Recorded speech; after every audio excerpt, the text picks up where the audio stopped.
കോഴിപ്പിള്ളി പള്ളിയിലെ പതിറ്റാണ്ടുകൾ പഴക്കമുള്ള ഇലച്ചായ ചിത്രങ്ങൾക്ക് പുനർജനി.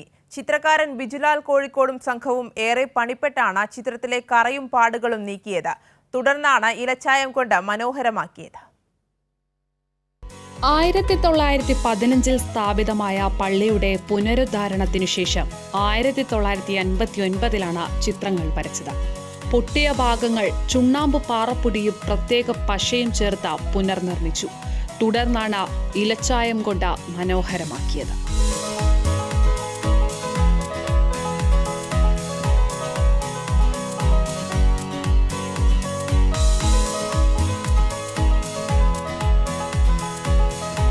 ചിത്രകാരൻ ബിജുലാൽ കോഴിക്കോടും സംഘവും ഏറെ പണിപ്പെട്ടാണ് ചിത്രങ്ങളിലെ കറയും പാടുകളും നീക്കിയത്. സാധാരണ ചിത്രങ്ങളിൽ നിന്ന് വ്യത്യസ്തമായി ഐക്കണോഗ്രാഫിയിലാണ് വരയും വർണ്ണവും.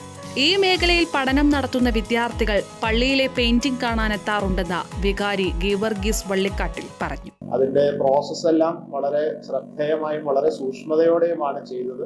മാത്രമല്ല, ഇപ്പോൾ മൊത്തത്തിൽ ഒരു കോട്ടിംഗ് ആ ചിത്രങ്ങളുടെ മുകളിൽ ചെയ്തിട്ടുണ്ട്. അതുകൊണ്ട് തന്നെ അത് തുടർന്ന് മുമ്പോട്ടത് ഒരു തരത്തിൽ നഷ്ടപ്പെട്ടു പോകാത്ത രീതിയിൽ അത് സംരക്ഷിക്കപ്പെടുന്ന രീതിയിലാണ് ഇപ്പോൾ അതിന്റെ ക്രമീകരണങ്ങൾ ചെയ്തിട്ടുള്ളത്. ചിത്രങ്ങളുടെ പുനർനിർമ്മാണം ഉൾപ്പെടെ 30 ലക്ഷം രൂപ മുടക്കിയാണ് പള്ളിയുടെ നവീകരണം പൂർത്തിയാക്കിയത്.